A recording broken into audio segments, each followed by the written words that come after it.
Salut à tous et bienvenue sur la chaîne Le Coach. Dans cette vidéo, je vais faire l'analyse du match qui a opposé la France à la Croatie. On va voir quelles sont les tactiques qu'a mis en place Didier Deschamps pour remporter la rencontre 2-0 et se qualifier pour les demi-finales de la Ligue des Nations au tir au but. Le coach français a mis en place un 4-2-3-1 avec Maignan au but, Koundé en tant qu'arrière droit, Théo Hernandez en tant qu'arrière gauche, Saliba et Upamecano en défense centrale. En tant que milieu centraux, on retrouve un duo composé de Koné et Tchouaméni. La titularisation d'Olysée sur l'aile droite, Barcola sur l'aile gauche, Dembélé en 10 et Mbappé en tant qu'attaquant de pointe.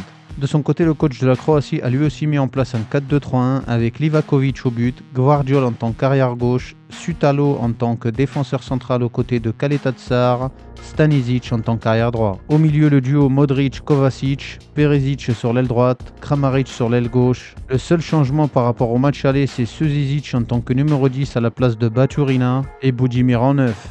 Dès le début de la rencontre, l'équipe de France a montré une volonté à vouloir presser l'adversaire très haut. L'objectif est de revenir rapidement au score, avec un surnombre important dans le pressing avec ici 6 joueurs en train de presser la défense croate, ce qui les oblige à dégager le ballon. Et lorsque l'adversaire cherche à jouer lent pour dégager le ballon devant, les Français n'hésitent pas à aller dans le duel aérien, même à plusieurs. Et immédiatement ils se battent sur les seconds ballons pour avoir la possession et le contrôle de la partie. Sur la majorité de la rencontre, la Croatie gardera une formation plus ou moins en 4-4-2 défensif. Alors que de son côté, la France adoptera un 3-4-3 avec Tchouaméni qui descend au milieu de Saliba et Upamecano pour organiser le jeu à partir de derrière. De leur côté, Koundé et Théo Hernandez montent pour rejoindre la ligne des milieux aux côtés de Koné. Et de son côté, Olysée quitte l'aile droite pour rejoindre l'axe et se positionner en tant que milieu central aux côtés de Koné. Le rôle d'Olysée est de venir se positionner entre les deux lignes adverses pour perturber le marquage et faire reculer la ligne des milieux. Son positionnement entre les deux lignes permet de gérer l'espace libre entre les deux lignes adverses. Comme sur cette action, Olysée va venir descendre pour proposer des solutions et demander le ballon, ce qui va faire avancer la ligne des milieux adverses. De son côté, Mbappé joue bien le coup en maintenant une position très haut sur le terrain, ce qui fait reculer la ligne de défense adverse. Et ainsi, on crée un espace libre entre les deux lignes, dans lequel Olysée va accélérer pour prendre de la vitesse et glisser dans l'espace libre pendant que le ballon passe sur l'aile vers Dembélé. Le jeu se referme sur l'aile sur Dembélé car la Croatie a un jeu défensif. Olysée propose une solution dans l'espace libre qui a été créé entre les lignes et il est trouvé par Dembélé. Immédiatement, et c'est ce qui est intéressant avec Olysée, c'est qu'au premier toucher de balle, c'est vers l'avant. Son jeu est basé sur l'attaque. Encore une autre action où on voit que les deux lignes sont resserrées avec Olysée au milieu, puis va venir descendre proposer des solutions pour attirer la ligne des milieux adverses. Mbappé maintient toujours sa position haute, puis Olysée vient descendre pour se repositionner entre les deux lignes. Et si vous regardez bien, il jette toujours un coup d'œil sur les déplacements d'Mbappé, pour que lorsque Mbappé descende pour proposer des solutions et toucher un peu le ballon, Olysée monte pour se positionner en tant qu'attaquant à la place d'Mbappé pour maintenir la position de la ligne des défenseurs reculés. Et c'est ce qu'il manquait lors du match aller, et je l'avais déjà montré lors de plusieurs vidéos, lorsque Mbappé descend, il manque toujours un joueur sur la ligne des défenseurs adverses pour la faire reculer. Petit à petit, la domination française est importante et le bloc défensif croate se retrouve enfermé à l'entrée de sa propre surface de réparation. Et face à ce bloc très bas, Didier Deschamps adopte plusieurs tactiques, notamment les différents mouvements et les dédoublements entre les joueurs en gardant toujours Olysée en tant que milieu offensif devant la ligne des défenseurs adverses. Il servira de pivot et de point de référence. Mais les Croates ne sont pas dupes et ils ont déjà fait de la tactique. Alors dès que les Français essayent de trouver Olysée entre les deux lignes adverses, alors immédiatement Kovacic montre une certaine agressivité sur le joueur français et lui enlève le ballon. Mais Deschamps avait réfléchi à cette situation et il a donné des consignes importantes à ses joueurs à la perte de balle, contre-pressing immédiat sur le porteur du ballon. 3 joueurs enferment l'adversaire et Olysée revient et il récupère le ballon. Et à la récupération, la projection est immédiate, on joue vers l'attaque. Le contre-pressing à la perte de balle est vraiment important pour l'équipe de France, car avec toute l'équipe engagée dans la moitié de terrain adverse, comme vous le voyez, il y a les 10 joueurs dans la moitié de terrain des Croates. La moindre contre-attaque peut être fatale, alors il faut rapidement récupérer le ballon à la perte de balle pour empêcher toute contre-attaque et étouffer l'adversaire. C'est grâce au contre-pressing à la perte de balle que va venir la première grosse occasion des Français. Avec ici une touche rapidement jouée par Dembélé vers Mbappé dans l'axe, mais elle est totalement ratée, elle est récupérée par l'adversaire et immédiatement le contre-pressing des Français se met en place sur le porteur du ballon. Modric se retrouve enfermé au milieu de 4 joueurs français, Olysée lui chipe le ballon et immédiatement il joue vers l'avant.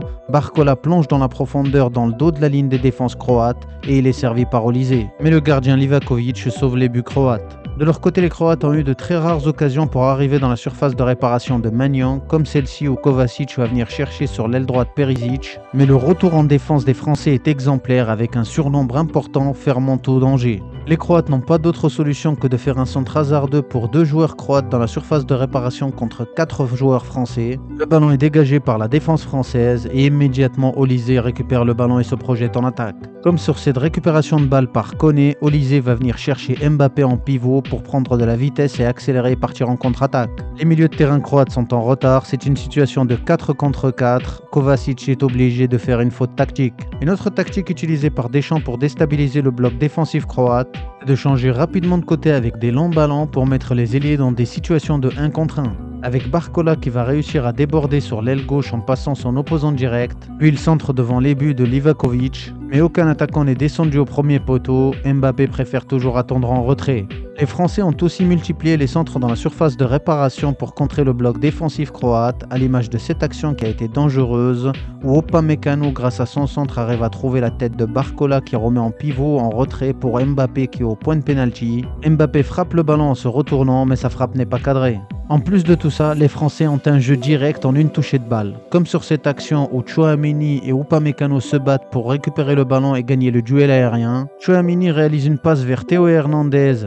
Et comme on le voit, il y a un triangle entre Barcola, Mbappé et Théo Hernandez, car ces trois-là vont réaliser des combinaisons rapides en une touche de balle pour se projeter en attaque et contrer le bloc défensif croate. Mais malgré toutes ces différentes tactiques et la domination totale par la France, les Français n'ont pas réussi à marquer en première période. Et c'est là où les différents rôles de différents joueurs vont venir se combiner pour se compléter et donner un certain avantage à l'équipe de France. En seconde période, Olise va plonger de plus en plus en profondeur, surtout lorsque l'action est dans la surface de réparation croate. L'objectif, amener un joueur français devant la ligne des buts adverses, ce qui va faire reculer la ligne des défenseurs croates et laisser plus d'espace à Mbappé qui préfère rester en retrait lors des attaques dans la surface de réparation.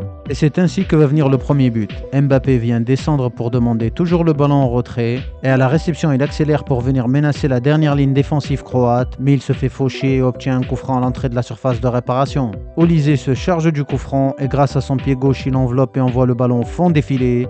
1-0 pour l'équipe de France.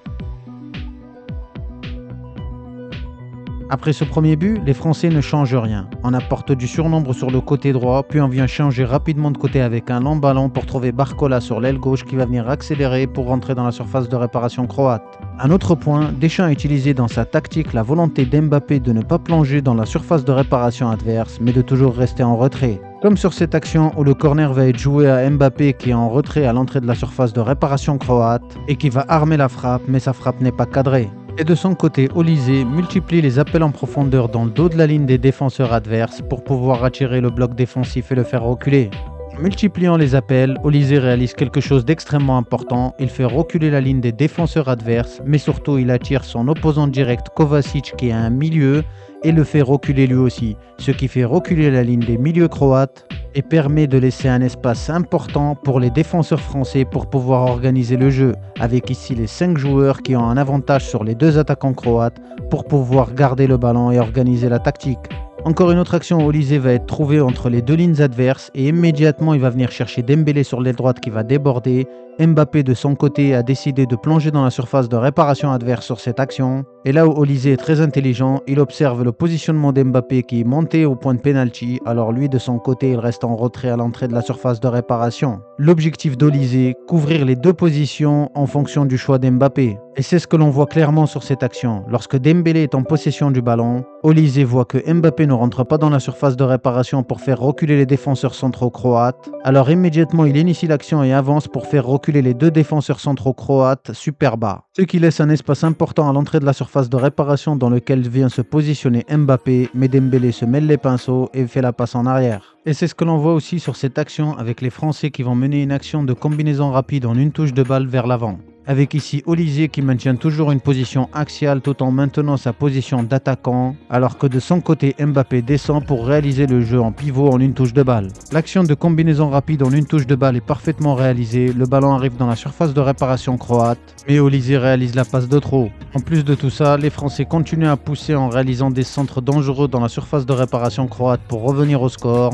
Ou encore Deschamps qui fait rentrer Désiré Doué sur l'aile gauche à la place de Barcola pour mettre la pression et augmenter le danger dans la surface de réparation croate. Et c'est grâce à toutes ces différentes tactiques que l'équipe de France va marquer le second but. Avec ici un duel aérien gagné par Koundé et le ballon arrive dans la zone de Modric. Il va immédiatement être pressé par les Français pour essayer de récupérer le second ballon. Regardez comment la ligne des milieux français avance pour venir enfermer Modric et récupérer le ballon après le milieu de terrain. Et immédiatement à la récupération, on va jouer direct vers l'avant en trouvant Dembélé sur l'aile droite. De son côté, Olysée accélère pour rentrer dans la surface de réparation et faire reculer les défenseurs adverses. Mbappé fait de même. À la seule différence, c'est qu'Olysée continuera sa course pour faire reculer les défenseurs alors que Mbappé s'arrêtera en retrait pour recevoir le centre de Dembélé et reprendre le centre d'une frappe. Mais son tir n'est pas cadré. La complémentarité dans le positionnement entre les deux joueurs est excellente. Et c'est grâce à toutes les tactiques précédentes qu'on a vues que va venir le second but. Avec un nouveau Olysée qui vient se positionner entre les deux lignes adverses, il est trouvé par Koundé. Kovacic suit Olysée, il est obligé de reculer. Et grâce à un 1-2 sur l'aile avec Dembélé, Olysée arrive à déborder, mais il se fait chipper le ballon par le défenseur. Et immédiatement les Français appliquent le contre-pressing pour essayer de récupérer le ballon très haut. Et très vite Modric se retrouve enfermé au milieu de 5 joueurs français. Et il essaye de trouver un coéquipier dans le dos des milieux français, mais Saliba est à l'affût et il anticipe la passe et récupère le ballon. Et immédiatement à la récupération du ballon, les Français se projettent dans le dos des milieux croates en trouvant Olysée. Mbappé qui ne se projette pas en profondeur pour faire reculer la défense adverse mais qui reste en retrait pour jouer en pivot. Olysée combine en 1-2 avec Mbappé, puis il rentre dans la surface de réparation, puis il remet le ballon en retrait à Dembélé qui reprend la passe d'une frappe. Livakovic n'y peut rien, 2-0 pour l'équipe de France. Lors des prolongations face au bloc bas croate, les Français vont tenter à plusieurs reprises de frapper depuis l'extérieur de la surface de réparation. À l'image ici de Désiré Doué qui frappe une frappe lourde du pied gauche mais le gardien la repousse. Ou encore ici sur cette action où il frappe du pied droit mais à nouveau le gardien Livakovic la repousse. Et lorsque les Croates récupèrent le ballon sur quelques rares actions pour se projeter en contre-attaque, alors immédiatement le milieu de terrain français revient très vite en défense. Regardez à quelle vitesse il se replie, laissant ainsi aucune chance aux Croates de venir menacer Maignan.